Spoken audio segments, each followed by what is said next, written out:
The story of Utah agriculture is a seed planted deep within the soil of resilience, where farmers learn not only to survive our short growing seasons, scorching summer suns, and chilly winter winds, but to thrive. It's a story grounded in the earth and carried forward by the hands of those who raise animals to nourish people. From north to south, east to west, generational farms that produce Utah pork run more than the business of raising animals. They've embraced a responsibility to care for the land, the animals, an intricate ecosystem. On these farms, the animals are not separate from the land. They're a part of a delicate balance that must be maintained so the pigs can live well and the land can regenerate and the farmer can fulfill a higher calling. Because our food doesn't start on a grocery store shelf, it begins in the hearts of people who take pride in feeding us. It begins in the sacred symbiosis of nutrient-rich soil, the grass, the barn, the attentive keeper of the land. It's extra work. It's thoughtful. It's intentional. Because it matters.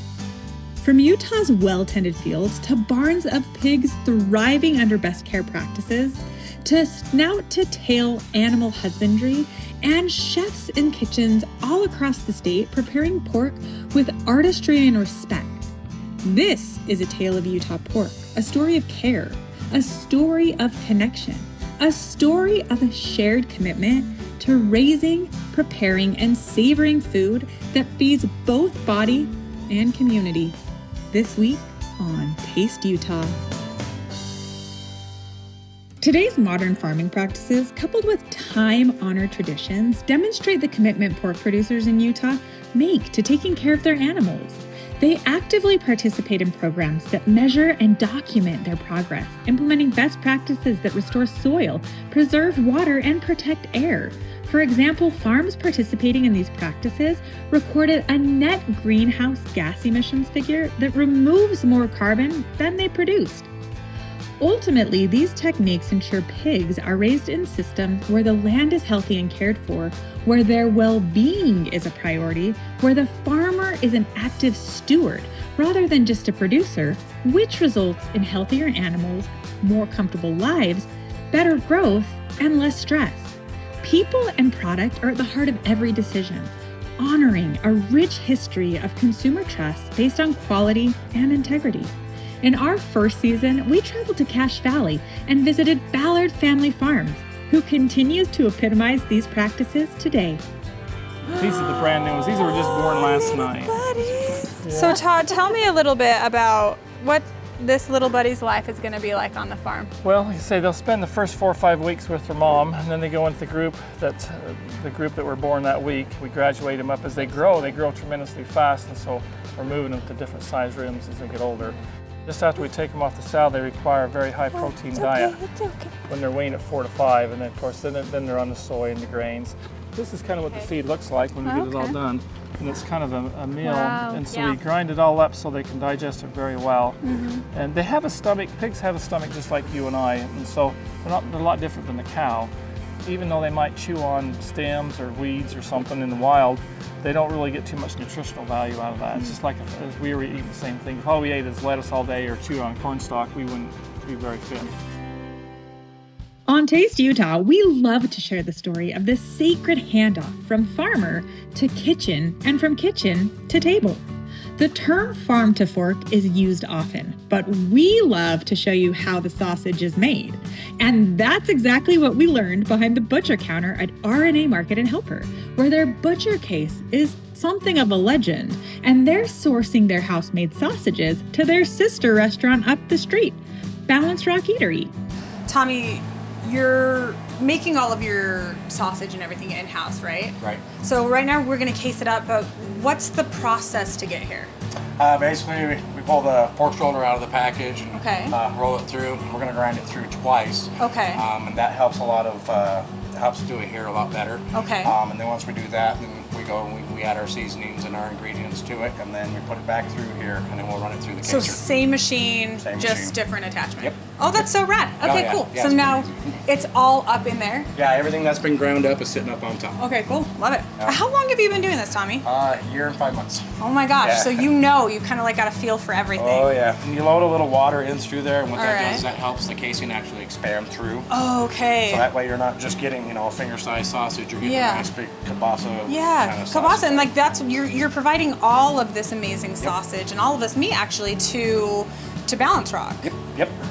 We do maple sausage for them, Italian sausage, Greek sausage. That's amazing. Yeah. And if you're doing all of those kinds of sausage, is this the point where you would like add in the maple syrup or something like that? You would add the ingredients that's written in a recipe book. Yeah. Okay. And it just goes. Just goes. Holy cow. And just to give us an idea of how much you're going through a week, how many sausages would you say you're making? Oh man, a lot. A lot, yeah. About every day I'm doing between 7 and 8 pounds 7 and 8 pounds of each sausage. Holy cow. Yeah. And then just to give you an idea Yeah. of how we do it, it's generally going to be the length of the chute. Okay. Just go, backward twist, forward twist, and what that does is that tightens up the entire casing. It keeps it Okay. nice and solid, gets rid of any air pockets. Wow. And then you just go through the whole thing that way. Backward, forward, backward, Forward, forward. backward, Wow. This meat case is actually sort of legendary in Eastern Utah. It is. It's as old as the building. That's gonna feel kind of cool. It is, because you get to mess with all the equipment that's been around for a long time. Yeah, totally. Plus, like, there's this like sense of pride and time and place of being able to offer something at a standard or even beyond that people are expecting or used to. Yeah, like I come into work every morning, and that's the first thing I do is I stare at that case and I try to figure out how to make it a little bit better, make it stand out a little bit. Over the years of Taste Utah, we've been honored to highlight the painstaking efforts farmers go to in ensuring a nearly perfect product. From the pepperoni on a pizza at Helper Beer, the ham on your burger at Fatty's in Castledale, and the award-winning smoke show infused into every delicious pork rib, sausage, shoulder, and sando by pitmaster and barbecue boss Jason Neely at Picarica in St. George. We love highlighting the energy, love, and care that chefs all over Utah invest in making sure the pork on your plate is phenomenal.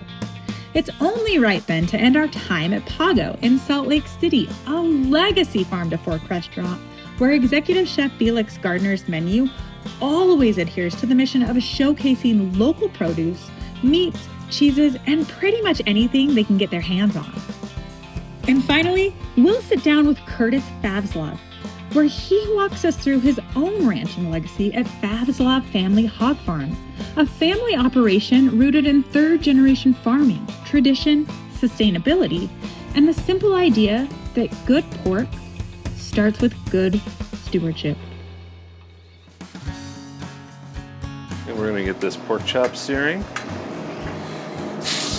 Just give it a little bit of a press, just to really kind of help set the crust on the pork. So we are doing a couple of pork dishes, really kind of highlighting the versatility of pork. Okay. You know, the fact that we can offer a cut like this during the summertime, which eats like a steak. Yes. Something that we're going to sear really quickly. Yes. And just cook at temp. Versus something where we've been braising this pork shank for about 3 hours. Oh my gosh. Look how this is- beautiful it is. Fall off the bone, Yeah. ready to go. Oh my gosh. Okay, So awesome. At this point, this pork chop is looking really close to being ready. Add a little bit of butter Is to help with the browning process a Love little it. bit. is pork on the menu year round at Pago, would you say? Always. Always, You know, cool. We always have some cut of pork on. And you know, like I said, what I like about it is it can be at different things throughout the year. Yeah. Okay, we're gonna throw this in the oven to finish it. Oh, I love it. Getting a nice char on the squash, which has already been cooked. Yes. Okay. So the squash has already been roasted, and then I've peeled the skin off. Okay. Now we're at the point where we're searing it. We're actually building the side for the pork shank. I love it. That looks like bacon. A little bit of julienne Okay, bacon. I love that. A little bit of shallots. I mean, I think what's so fun is that when you think about pork, bacon is what comes to mind, I think, for many people. But there are Right. so many different ways to cook and enjoy a product like pork. Absolutely. It's super versatile. Now what grain are you putting in here? Is that starch? So a little bit of local starch. Okay, beautiful.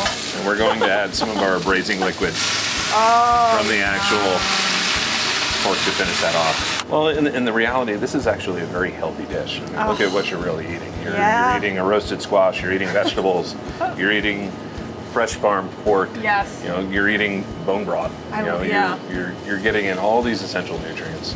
There's something about coming into a restaurant, being served, and being served something that is so intentional. You're thinking about all of those different layers, not just the flavor, but the experience.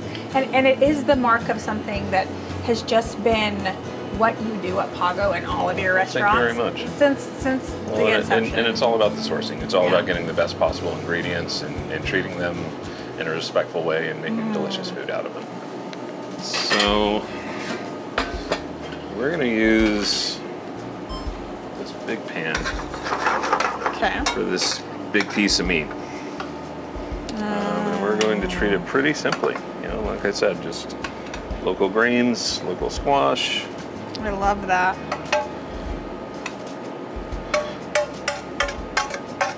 It smells amazing, Felix. Like, unbelievable. The thing that I love about roasts is it's this today, but it can be something else and leftovers tomorrow. Yes. Oh my gosh, that looks so good.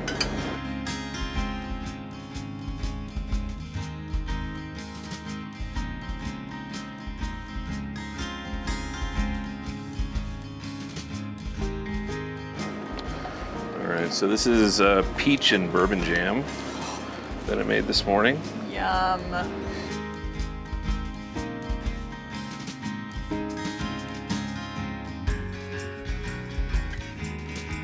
Cut it, you've let it rest. I'm just gonna fan it out just a little bit. Gorgeous.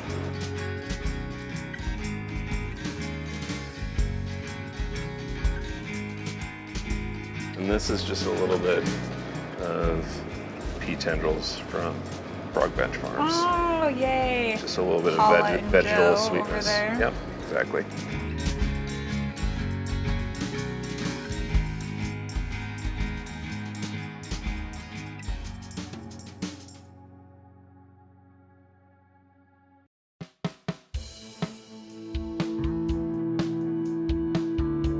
Kurt, it's so fun to be sitting down with you in Pago, which is such a lovely restaurant, 900 South, 900 East in Salt Lake City. We're enjoying sort of the fruits of your labor, so to speak.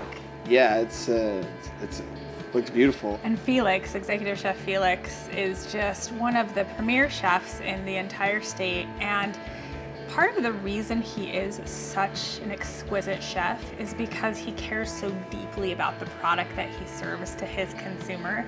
He not only thinks about layering flavors and different textures, but also layering experience. So moving into the winter season, creating something that's homey and that feels nice and cozy, but then in the summer season, being able to incorporate things like Utah peaches, and that really pork is on his menu year round.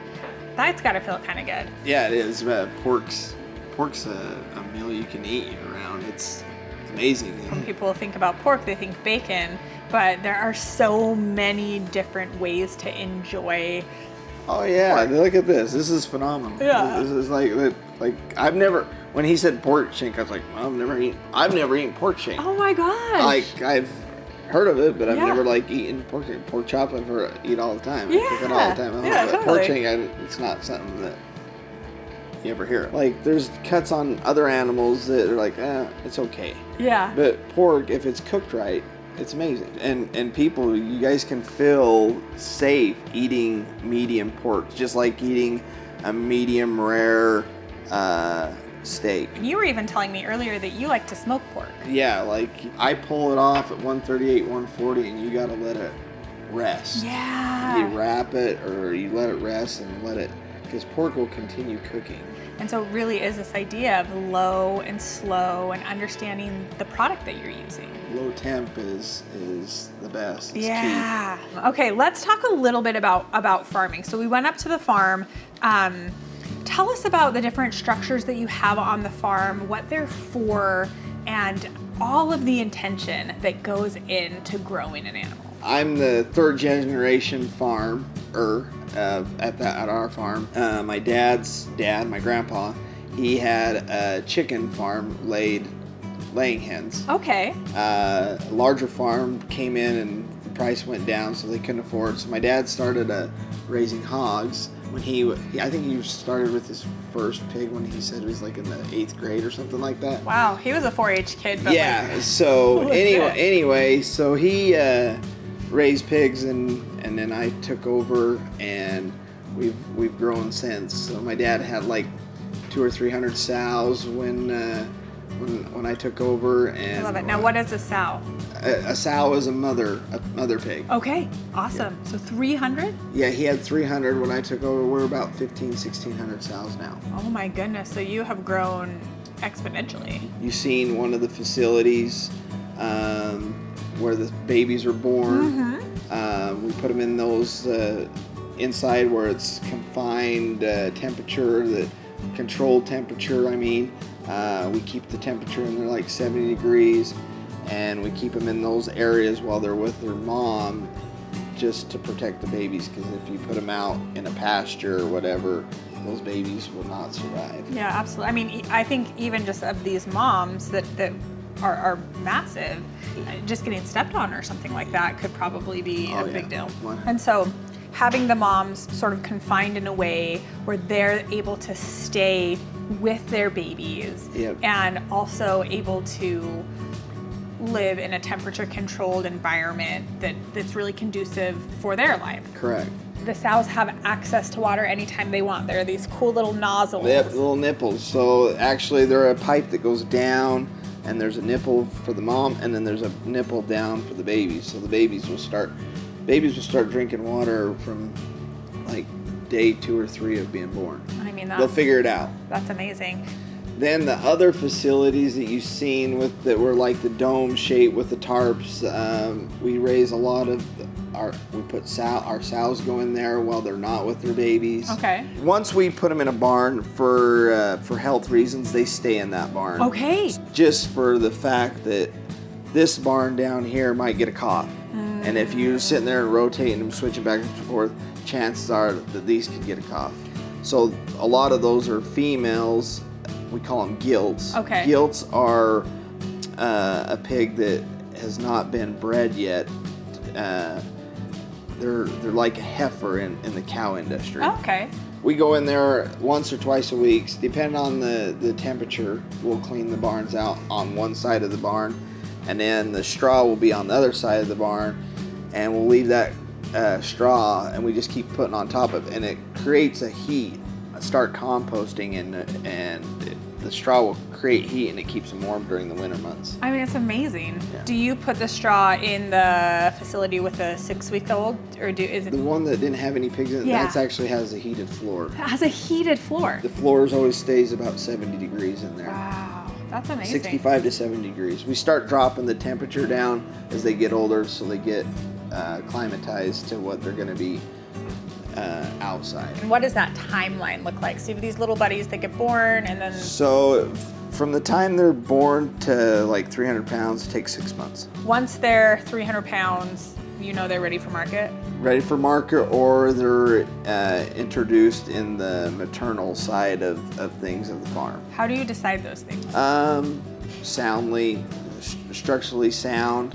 You check the number of teats they have, so they be able to nurse their offspring, things like that. And then we saw the feed. Talk to us a little about the feed, because I think sometimes we lose sight as consumers of all of the effort that goes in to make sure that you are nourishing these animals in ways that are really wholesome for them, but ultimately wholesome for us. Pigs are just like us. They like consistency. They don't like ice cream one day and then protein another day. Like, they gotta have protein every day. Everything we run through our pigs is cooked, and we use antibiotic free. I mean, that's really, really special. You are going to such great lengths to grow these animals in a way that creates a wholesome product us as farmers, our number one, our priority is to take care of these animals, because in the end of the day, these animals is what puts food on our table for our families. Yes, absolutely. Farming is hard. Like Christmas is not a holiday for pigs and pigs don't stop cows eating and chicken. Yeah, they're not gonna say, it's a holiday. It's a holiday. Day off. Yeah, we're not gonna eat today. What you offer us, because of your passion and your commitment to grow our food and food for the masses, without you, we don't eat. And so to be able to honor all of the hard work that you do, it really is such a special thing to do. I'm a drop in the bucket. Like, if I was to disappear, probably not many people would notice. But as a whole, agriculture is so important in everybody's life. If ag goes away, we stop existing as humans. Yes. Our food does not come from Walmart or Smith's or any of these stores. Our food comes from the farmer in Iowa or northern Utah, southern Utah. That's where our food comes from. How can people get involved? Utah Pork just has a Facebook page. Follow us. You can hit us up with questions on there, or like I say, like the Falslev show hogs. You can follow us on there too. I mean, I know after this airs, restaurant chefs, just your average consumer, will want to know how to buy Utah pork. If you buy pork, you're supporting Utah Pork. I love that. We appreciate you highlighting pork. It means a lot. Oh, absolutely. It is, honestly, I feel like one of the pleasures and honors of my life to be able to remind people of all of the good work that you do to make sure that we can eat. So just thank you so much. It's what I love doing. I love pigs. Pigs are awesome.